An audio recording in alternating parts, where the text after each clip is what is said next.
অন্তর্বর্তীকালীন সরকারে আমাদের যাওয়ার সুযোগ থাকলেও আমরা সেটি গ্রহণ করি নাই।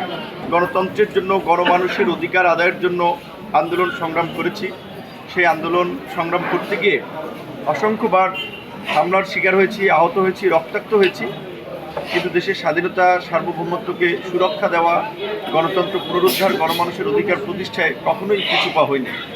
এই আন্দোলন সংগ্রাম করতে গিয়ে আমরা বাংলাদেশ জাতীয়তাবাদী দল বিএনপির সাথে আমরা যুগপৎভাবে আন্দোলন করেছি। তখন থেকেই বিএনপি সকলের সাথে আলাপ আলোচনা করি, তারা জাতির সামনেই ঘোষণা দিয়েছে যে তারা আগামীতে যুগপৎ আন্দোলনের শরিকদের নিয়েই একসাথে নির্বাচন করবে, একসাথে সরকার গঠন করবে।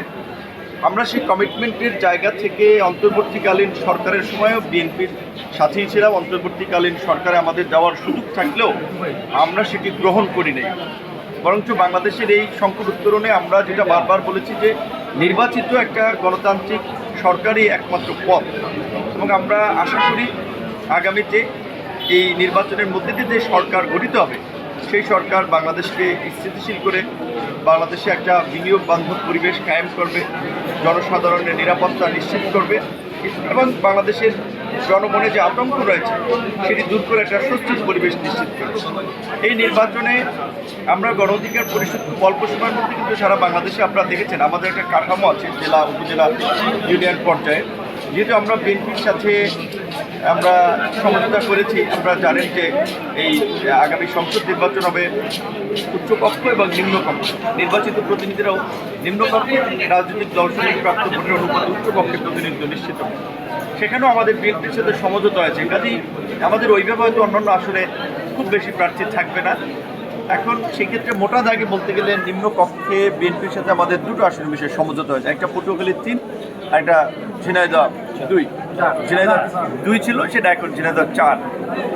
বিএনপির ভারপ্রাপ্ত চেয়ারম্যান, বিএনপির মহাসচিব, শীর্ষ নেতৃবৃন্দ আলাপ আলোচনা করে এই আসনে বিএনপির নেতৃবৃন্দকেও বলেছেন যে এটি আপনারা জানেন একেবারেই এই 5ই আগস্টের পরপরই চিঠি দিয়ে তাদেরকে সহযোগিতা করার জন্য বলেছিল এবং সর্বশেষে এই আসনে আমাকে সমর্থন দিয়েছে।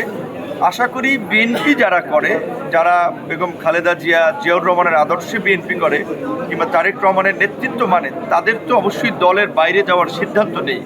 এবং অনেকে আছে দেখা যায় 2-1 ব্যক্তিকে ভালোবেসে দলে আসে, লোকাল নেতৃবৃন্দ।